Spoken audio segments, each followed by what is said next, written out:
I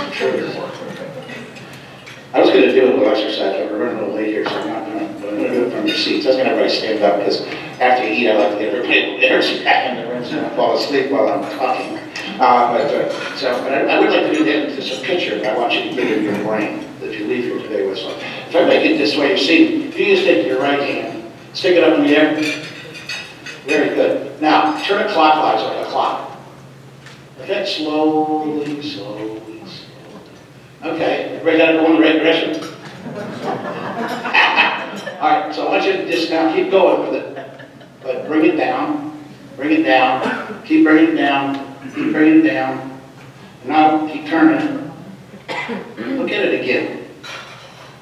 When you looked at it from the bottom, it was clockwise. Now it's counterclockwise.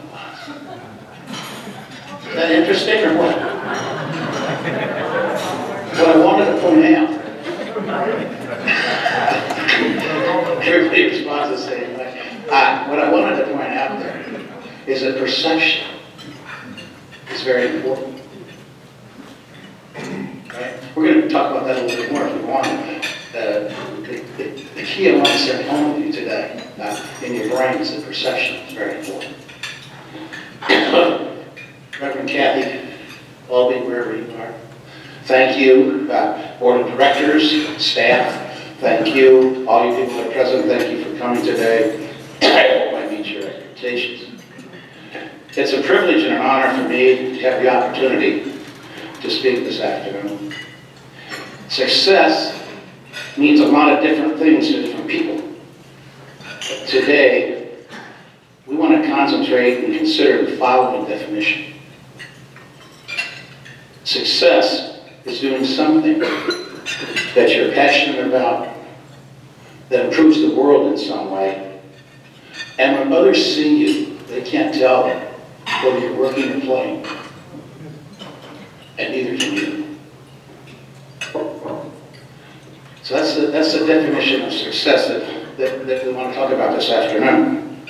To establish a basis for our conversation, because most of you people, a lot of you do know me, but some of you don't, I believe a belief and reliance upon the Supreme Being is required, in my humble opinion, to live a successful life. I believe that each person here can be successful, truly successful. But what I believe doesn't matter. What matters is what you believe about yourself and the paths you choose to follow throughout your life. Excuse me. Passion is a key to a successful life. Passion is a very strong word. It's barely controllable emotion. That's what Webster defines it. It's an intense desire or enthusiasm for something. True passion is a deep, unwavering commitment and love for an activity that motivates people to persevere through challenges and sacrifices. Our young man over here that's developed in a brand new business here, he resembles that for like the last 3 years, right? True passion is rooted in a desire to contribute something larger than ourselves. To be sustainable passion must improve not just our life, but also the others in the world. A French chef has been attributed for saying this about success.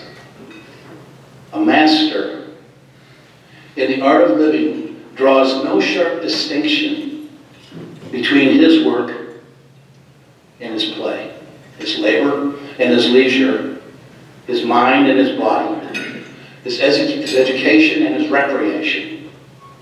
He hardly knows which is which.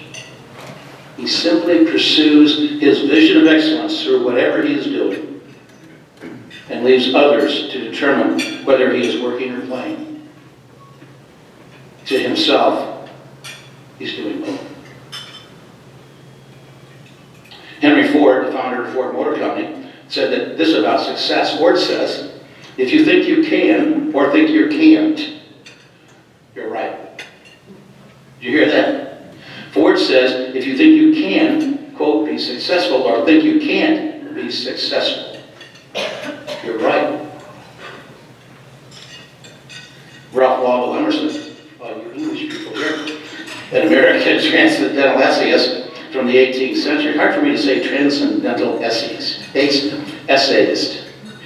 You wouldn't have been given your desires and passions in the first place if you did not have the capability of achieving them.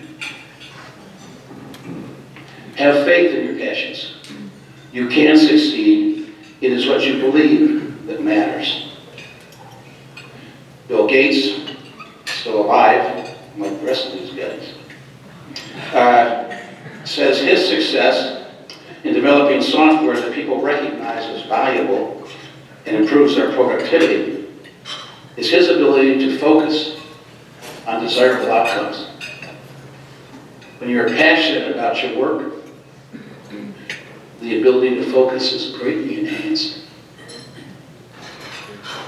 Thomas Jefferson, third president of the United States and founder of public education, a lot of people don't give him credit for that, but that's the truth, said, nothing can stop the man with the right mental attitude from achieving his goal. Nothing on earth can help a man with the wrong mental attitude. So how do we, you and I, achieve the right mental attitude, and how can we sustain it so that it becomes truly successful? Or as Chateaubriand, he was the chef, says, a master in the art of living where there appears no sharp distinction between work and play that others can perceive, and even to ourselves, we appear to be doing both. Well, you and I must discover our passion for being, our deep fundamental reason for existence. I believe it is God's will for our life. Where's Kurt? Welcome. I don't know if you know this, but Kurt Patrick, actually, Kurt Cormier works with me, and he runs all my companies, among other things, but or he runs me, I guess. But anyway, he came up with that. He said I didn't include the word God in my presentation today enough, so I added that one. It is that which gets us out of bed in the morning, yes, anxious to achieve our daily tasks. It is not a desire for money. Money is an outcome or a reward for our efforts, not the purpose. It is what we are truly passionate about. Perspective, which you did earlier in this presentation, is also key to true success. How each of us and those whom we come in contact perceive us, what we are, what we do, is more important than most people understand. Consider the perspective of two men performing the exact same task. Both men have a hammer in one hand and a chisel in the other. Their task is to form square blocks out of irregularly shaped boulders that come from the nearby quarry. Got it? Hard work. You walk up to the first man and you say, "Excuse me, sir. Will you tell me what you're doing?" Here's his perspective. He gives a discernible growl, doesn't even look up, and says, "Anyone can see what I'm doing. I'm making square blocks out of round rocks. I have done this most of my life. It is my only skill. And I'll probably have to continue, if I can get the page turned right, until the day that I die." It's his perspective. Then he abruptly turns away and resumes his perceived work of drudgery. You move on to the second man that is doing the exact same thing, and you say, "Excuse me, sir. Will you tell me what you are doing?" rises, smiles, pauses, and then says, I'm converting these round rocks into square blocks to build a cathedral. It's a cathedral so beautiful, it will bring tears to your eyes each time you see it. Two men performing the same task with two very different perspectives. One believes his life has meaning and purpose. He understands the value of the skills he has mastered. He sees that his existence is making a difference and providing real value. He's passionate about the quality of his contribution and can't discern whether he's at work or pleasure. He's experiencing true success. Ford, Emerson, Gates, Jefferson, and the second stonemason were right. Your belief, ambition, desire, and attitude, your perception of what you do and why you do it, your passion for being determines whether or not you are successful. I believe each person here can be successful, truly successful. But what I believe doesn't matter. What matters is what you believe about yourself and the path you choose to follow. But what about those of us that don't know what we're truly passionate about? It's a question, huh? Or maybe some of us knew one time in our life what our passion was about, but over time it's faded or maybe changed altogether. You know, very few people lock on to what they want to do for the rest of their life when they're 20 years old. The truth is, you don't have to know your passion for life to get started learning on how to be a master of the art of living. Living a truly successful life is a learned process. You can start learning and practicing this process at any time. But you need to start. A famous philosopher once said, a life not continually re-examined is worthless. No matter what you're currently doing, you can determine what the passion of that enterprise is and start practicing skill development and setting goals and objectives that support the passions of that owner. Thereby practicing it, becoming a master in the art of living. You might try this approach because I know it works. First, learn and execute your assigned tasks to the very best of your ability, striving to understand and achieve them better than anybody else at your place of business. Next, work on achieving them faster while maintaining the highest quality. With your freed up time for being efficient, you can add real value beyond your assigned tasks to the enterprise. Keep in mind, this isn't the work you're performing. This is your personal goal to become a master of the art of living. That's what you're building. If you adopt this approach, you're practicing at building the cathedral. So when your time comes to build your own cathedral, you'll already be good at it. And besides, whatever you learn from each experience, your skill set and effectiveness improves you and makes you a more valuable person.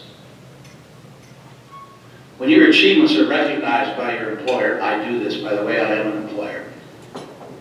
When your achievements are recognized by your employer, we will attempt to retain your involvement with money, promotions, benefits, titles. Their objective is for you to continue to assist them to achieve their passions, their visions, and their dreams. But remember, your reason for being. True success is when you achieve your passion, your vision, and your dream. where when you get up in the morning, you can't wait to start the day, and no one can discern whether you are playing, working, or anything else, not even you. In this environment, by the way, there is never any burnout. Think about that. Hear what a first century writer by the name of Paul, and that you, says about the rewards or fruits that come from being a master at the art of living. It is a life filled with love, joy, peace, kindness, gentleness, goodness, faithfulness, and self-control. No matter your current age, level of knowledge, personal financial status, experience, race, color, creed, family situation, or any other boulder on the road that you travel, real or imagined, you can become a master in the art of living and be truly successful by starting down that path today. I believe each person here can be successful, truly successful. But what I believe doesn't matter. What matters is what each of you believe about yourself and the paths you choose to follow. Remember, success is doing something you're passionate about that improves the world in some way. And when others see you, they cannot discern whether you are working or playing.